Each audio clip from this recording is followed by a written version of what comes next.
Muy buenas noches, mi nombre es Rubí Roja y estoy rindiendo mi examen de administración. Buenas noches, Claudia. Haciendo referencia a la primera pregunta que usted plantea, donde nos habla de las etapas del proceso administrativo. Las etapas del proceso administrativo que estudiamos durante las 9 semanas de clase fueron cuatro, ya donde podemos encontrar la planificación, dirección, control, organización.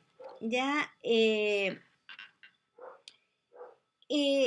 términos más sencillos, cuando hablamos de planificación o planeación, la pregunta es el qué hacer. Cuando hablamos de organización, la pregunta es cómo hacerlo. Dirección es el hacerlo.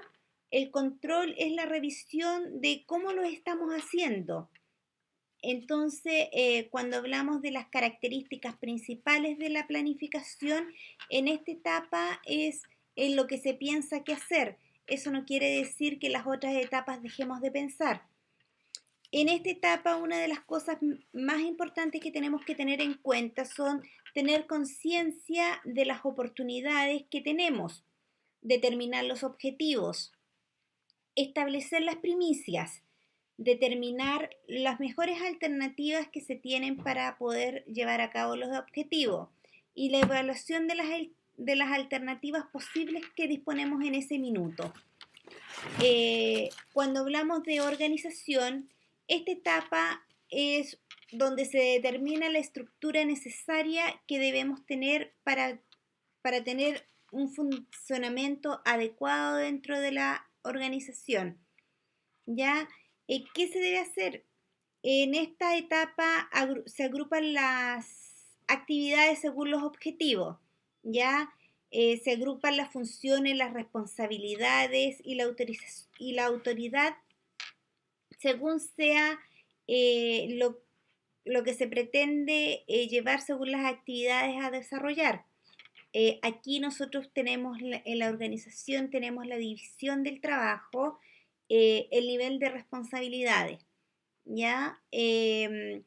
Otra de las etapas es la dirección.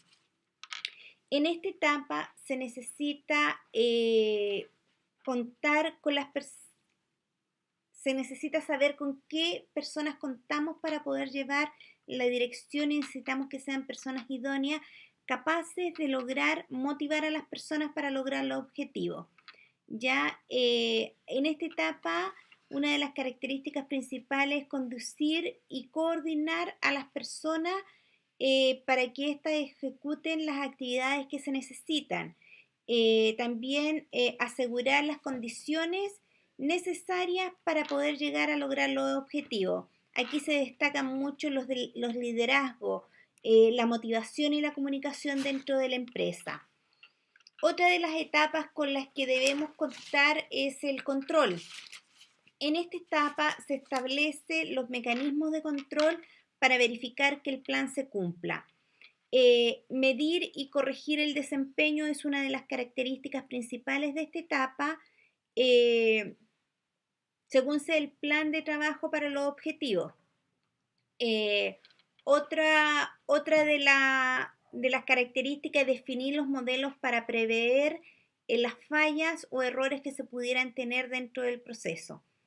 En la segunda pregunta que usted hace en relación a la afirmación de que qué estructura siempre será más eficiente, si la estructura matricial o la estructura burocrática, se entiende que por estructura matricial es una estructura que se crea en líneas dobles o duples de autoridad.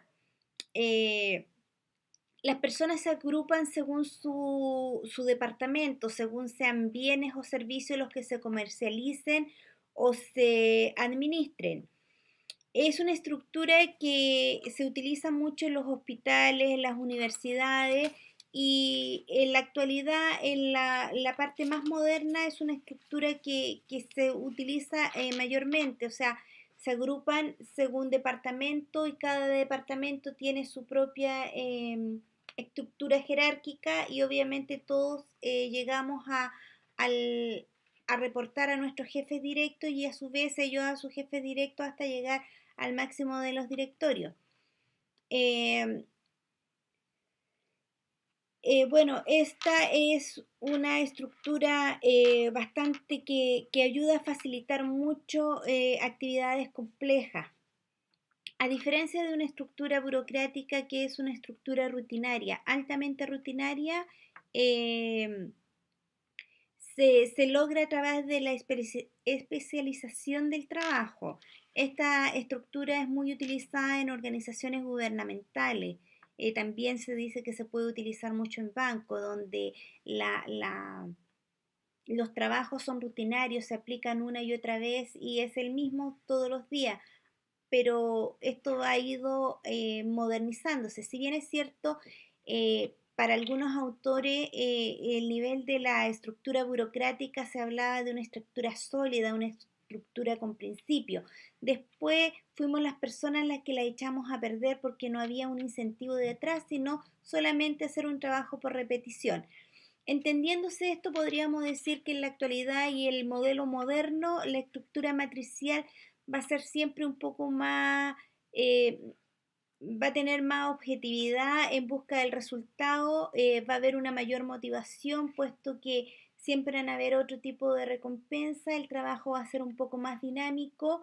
Esto no quiere decir que la estructura burocrática sea una mala, siempre va a depender del tipo de estructura, perdón, del tipo de organización que estemos administrando. Ese es mi pensamiento, me despido de usted agradeciendo todo el aprendizaje de esta semana. Muchas gracias y hasta luego.